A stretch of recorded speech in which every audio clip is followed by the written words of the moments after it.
welcome, hopefully, back to the channel. And what's up to all the new listeners? I am Ramon. And I'm Kia. And today we're going to be talking about how we manage each other's flaws. I don't know why this goofball is laughing. Because I have no flaws. I'm perfect. Lies. Perfect. That's the way God made me. Big talent. So basically, managing flaws and our thoughts is nobody's perfect at the end of the day. And when you meet somebody, they're not going to be everything you expect. And well, that's what we believe. We don't believe when you meet somebody, they'll be 100% of what you want. They're not going to have everything on your checklist. So when you meet somebody that has those flaws, and how do you kind of work through that, and how do you point out those great things, and how do you work through the difficulties or the imperfections you may experience with that person. And I guess essentially, even though that person has imperfections, how do you continue to move forward? How do you continue to push through your relationship? So we're gonna talk about that today. So I'm gonna let Ramon start it off, and before we talk about the things we don't care about each other, we're gonna talk about what we love about each other. So that's what for us allows us to kind of turn back to the things that we love. So I'll let Ramon take that first because he loves me so much and there's so many things. And I'm gonna keep it PG-13 because I love all the X-rated stuff just as much. So one of the things I love about you the most is your personality. Your personality is it reminds me of my personality, which is outgoing, fun-loving, and laid back. And we enjoy some of the same things, and I love that. Your skin tone, I can rub up on you all day. Cause you're just so smooth, like the skin tone, like they glow up. For the people that's listening in, thank you. But you're missing out. You can check us on YouTube because they glow up. It's real, man. You be popping. It be popping, man. And then last but certainly not least is the fact that you're so self-sufficient. I've dated women in the past, and it's felt like I had to be the part that makes them happy. And no man, no person is gonna be your happiness. Something eventually is gonna take that. It's gonna be kids, but hopefully it's gonna be your happiness. And I like to think I add to your happiness. I don't make you happy. No more happier than what you already are. So I like to say I add to that. And the fact that you're self-sufficient, no matter what the situation is, no matter what she's doing, she could do it on her own. And in our relationship, especially with me being military, that's comfort knowing that my girl got it. Like, she good. You can't do nothing but blush when somebody talks about what they love about you. Like, I can feel all bouncy and stuff hearing it. So for me, it's gonna be the first thing, hands down, is Ramon's gentleman gestures. He is like the door opening person, the extremely respectful person, the caring about your feelings. I mean, just the things that I feel like most people in our generation do not do. And I am not shooting no shots at anyone. I'm just saying my experience prior to meeting Ramon was not that gentleman-like, not that that's what my father does type thing. You know what I'm saying? So that part just blew me away. I mean, the door opening, I think. I know that sounds so stupid, but the door opening and just you walk on the inside of the street and I walk on the outside of the street. Like, for what? I don't understand. My mama taught me that. I mean, it just, the way he cares about a woman. And honestly, I would say it wouldn't just be me. He would do that with any person. Even if I'm out with a group of friends, he'll open the door for my friends if we all together. I mean, it's just who he is. And I love that. The next one is that he knows how to have a good time. He don't take himself too seriously. Like, sometimes I'd be embarrassed, but the fact that like he be doing his own thing, I just love that. And he's not afraid to be himself or afraid of what other people will think about him. Because I can say sometimes I do feel that way. Sometimes I feel like I'm afraid that someone's gonna say something about me, or I'm worried about what they're gonna do. And he's like, I don't give a fuck. I don't give a fuck. So I'm like, I love it. Just like I love too. it. I was actually looking through a video, like through my camera roll of a video, and we did this paint night thing. And this guy like got up and started basically dancing in front of all these people we didn't know. And it was a paint night, so it wasn't like a club or a party, just a paint night, and just acting funny and enjoying himself. I mean, what more can you ask? Someone just to be themselves and have a good time and not taking yourself too seriously. And for someone in the military, I think that's kind of a big deal, because I don't think you usually find somebody that's as fun and as open as he is. Could be wrong, but that's just my opinion. It's just a good time. Yeah. And the last part is this man, Team Kia all day. Hashtag Kia Lawrence all day long. He is my biggest cheerleader. I mean, this man is in the stands. He's like that mom that you go to a soccer game. She got that big old sign out. That's my baby. You better get it. But that is my husband for me all day long. And I mean, I would say almost from the time we started dating. I mean, when he needed to be a cheerleader. I guess he didn't know much about me. But to this point, like, I mean, he is everything I do. He has encouraged me. He does not make me feel like I shouldn't do something, or I should worry about him. He wants me to be happy for me. He wants me to be the best me. And I mean, he cheers me on. Like last year I got my master's degree, and he bought like my cap and gown, because I was during COVID and stuff, so nothing, we couldn't do anything. So he bought like my little cap and gown, little tassel thing, and just the fact that he was so proud of me. He made this speech basically of how driven I am and that I don't ask for anything. And you know, he's been by my side through that whole time of getting, you know, that degree from when he was in Germany to me finishing it up when he got back. So that cheerleader though, that part is everything.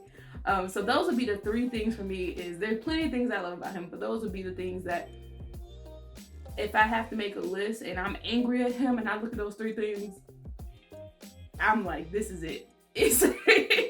I can't leave him because of these things. You gotta put that list somewhere around the house. You mad, don't be like, see this? see what I do. I mean, it's just so encouraging. I mean, putting all those things together just makes me so happy and makes me so in love with him. And that's what made me fall in love with him. So, all right. So that talks about the highs that we have in our relationship, right?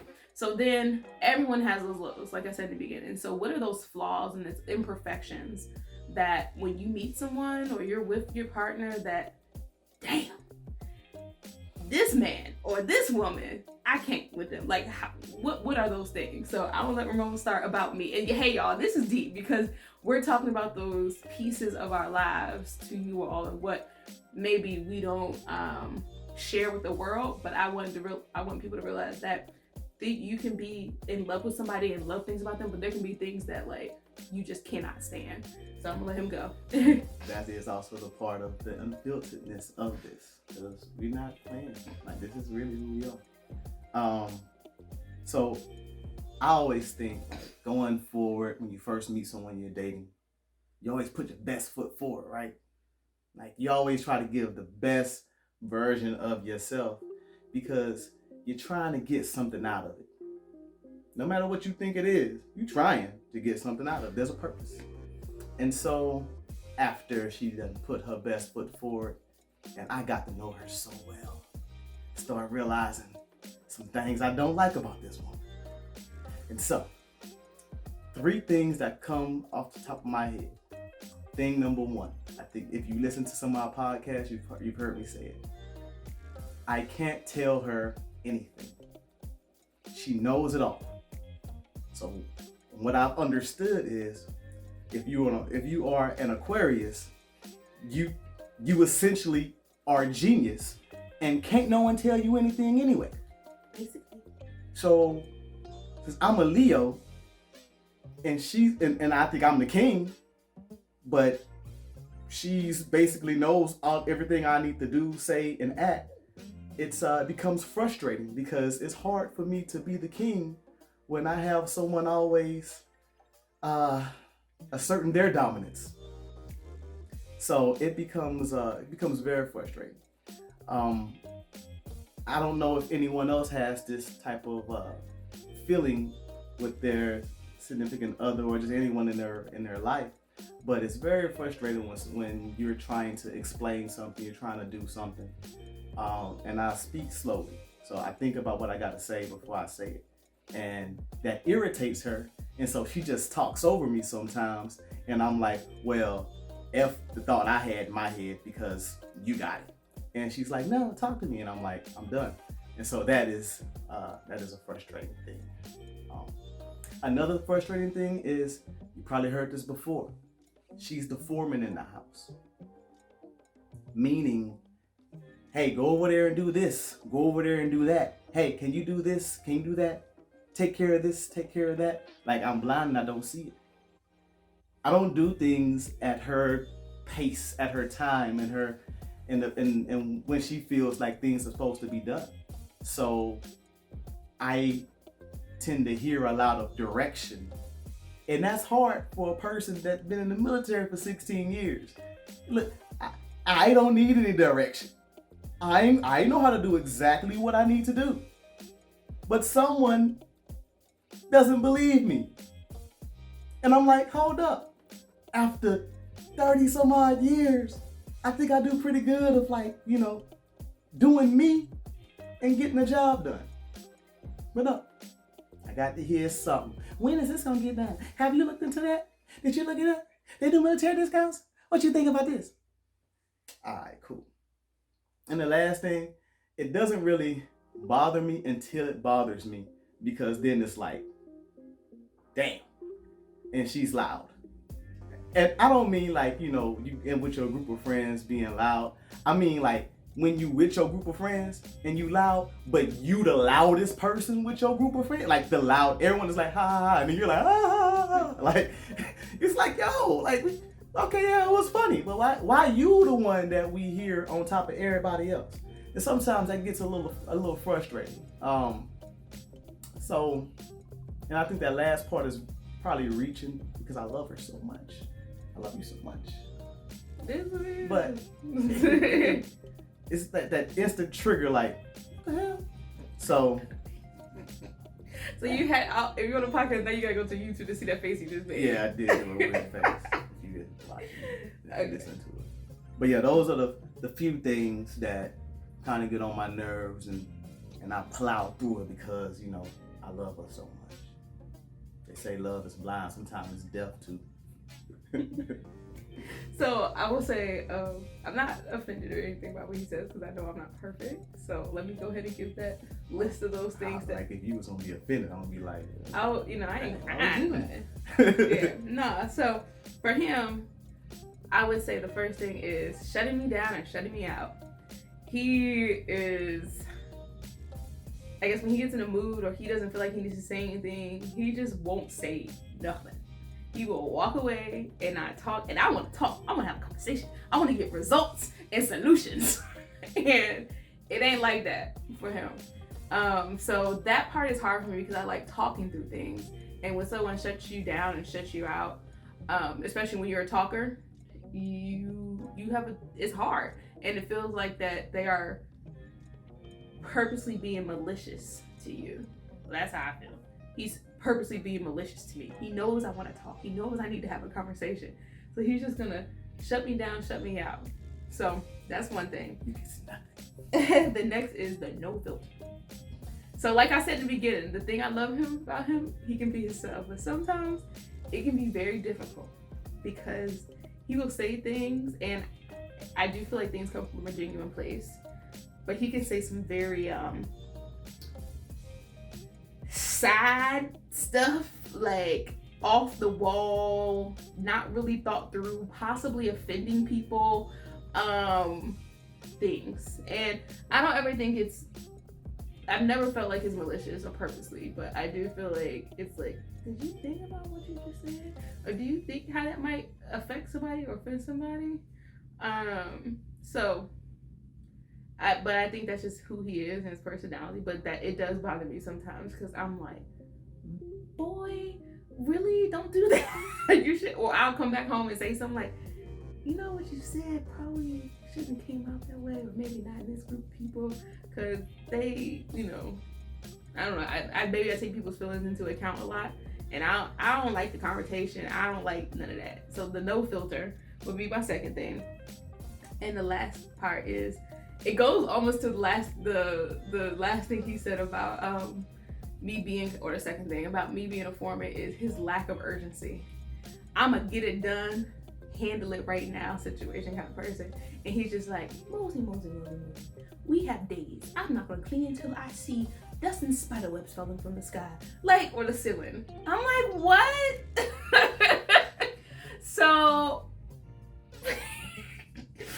that lack of urgency for me is so hard to handle, because I just like for things to get done when they need, when they need to be done, or I guess to the point when I see they need to be done.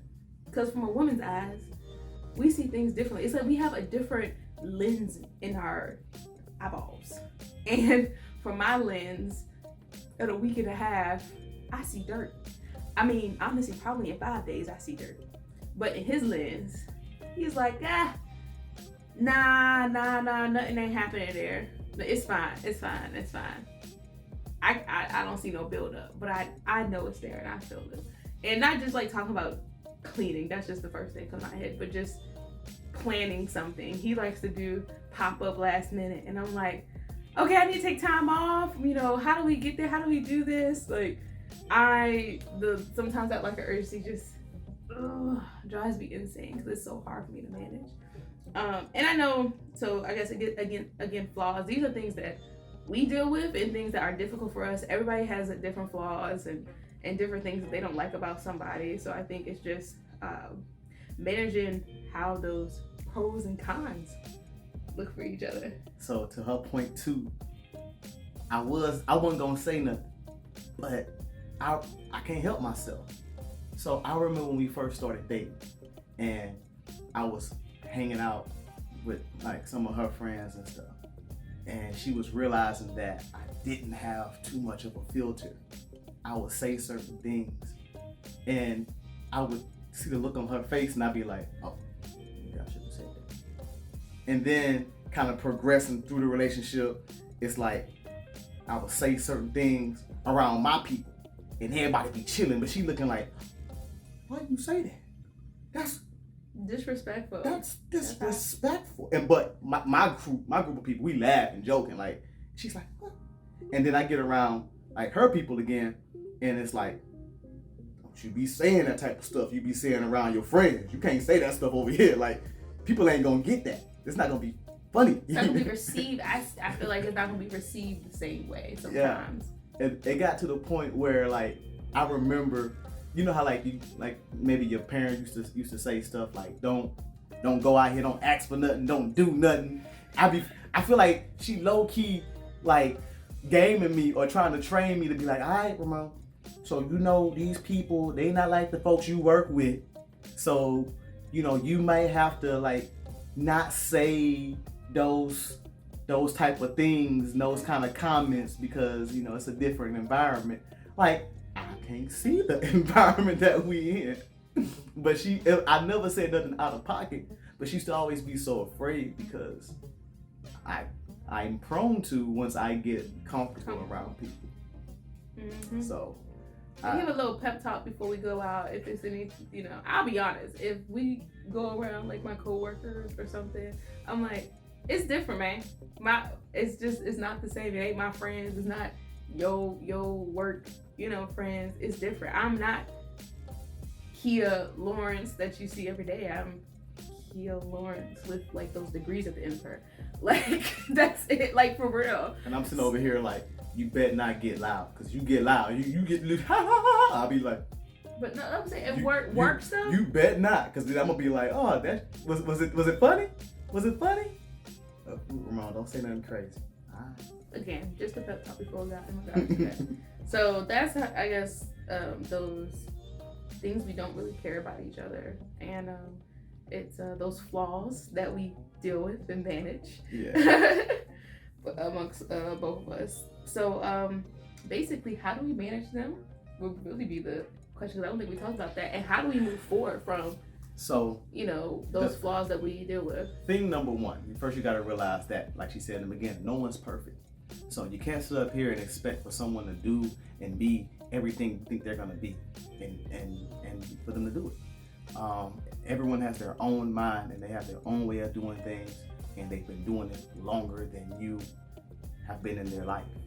So you have to just understand that you can't have it your way. Then you have to love that person and embrace that person for their flaws. Don't try to change it. Like, if it ain't gonna work, if you're trying to change somebody, it's not gonna work. That person's gonna be themselves when you're not around, and you're not gonna get who they are. You'll get a shell of who they are, a facade, and you'll be lost. And then when that person becomes or finally shows who they are, you're gonna be like, I didn't know, I never knew. No, you knew, you forgot because they changed because of you, but the person they was still there.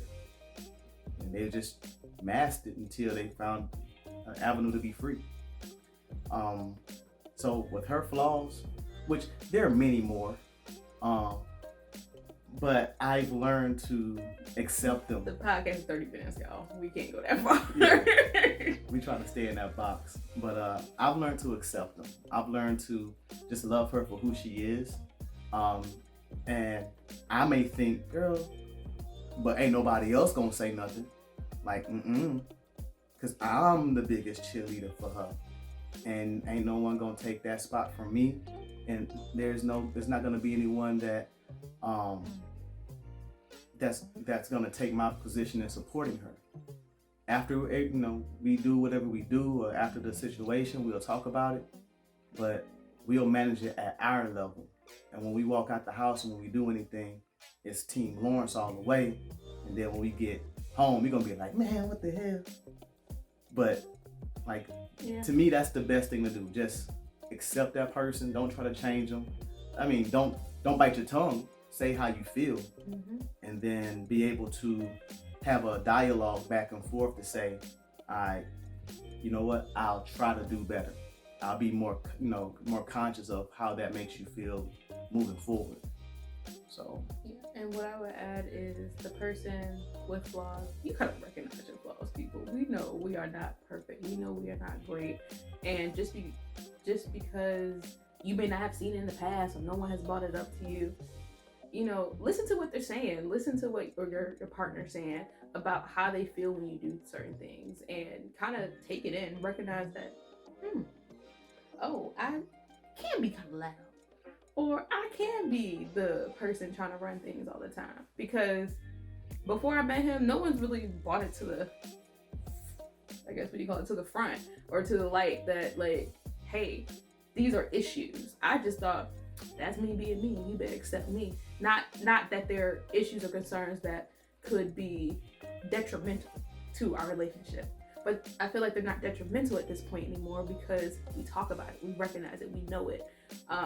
Like sometimes if I do something wrong, I kind of recognize like, oh, damn, I probably did kind of go off on him like that, or I did probably try to run things. I probably should have stepped back when I realized he's upset. So like you just realizing how you are sometimes can make things so much easier. So this all goes back to, I guess, what we say on every podcast: listen, communication, and these are kind of them, important things that to do to be able to get that clarity. That piece is hard for me because when she wants to talk and I just ain't with it, I have to force it. I have to force myself to be there, or say, you know what, I ain't got it in me right now. And she's brought some stuff to my attention, even as, trying to co-parent with my son's mother. Like, Ramon, you should probably do things a little bit different. You should think things, maybe long term, think it through. Last minute, and those type of things that I never thought that I had an issue with, that or a problem with. Maybe I do, And maybe I don't. But if I don't think about it, if I don't take a critical eye to myself first, then I will never understand how to be better. Like that, take a critical eye to yourself. I think that's another like add to that takeaway. Just looking at yourself and reflecting on who you are as a person. Just because no one said anything all your life doesn't mean you ain't got some issues. So, like for real. So that doesn't mean anything. But also, that can let me pull back just a little bit. Don't let people take away from who you are as well, because I think that can also be taken as someone beating you down. So I think there's two different things: of someone explaining to you and communicating to you like, hey, you're doing this and I don't really care for it. But then they could be beating you down with, you're doing this and you need to change. Like those are two different things. So communicating, how you feel, and like Ramon said in the beginning, like, this is how you've been. I've been this way for 31 years. Like, there's not much that's gonna change it from me being that way. But I can recognize it. I can realize, okay, maybe I need to like try to adjust this in that conversation, or when I'm speaking to him, this is how he feel. This is how he feels when I say that. Maybe I should do it this way. So I'm not changing. I'm just trying to make things easier for our relationship, because that goes back to all those things I love about him. Is those pieces that I love, I don't want those to go. So I'm not gonna let these little flaws, these little issues, deter me from the person that I'm supposed to be with. Amen. All right. Wow. All right. So basically, as we said, we're kind of wrapping this up. Respecting the flaws. No one's perfect, and being able to just adjust with your partner. And as you grow, you guys will continue to understand, communicate, listen, take time to learn and understand one another. So. And we are not any therapists. We're not therapists. I didn't go to school for therapy. Either. I'm just a person that's been through a lot of crazy situations in life. And I like to say God gave me some wisdom. Okay? And we're giving you our point of view on things.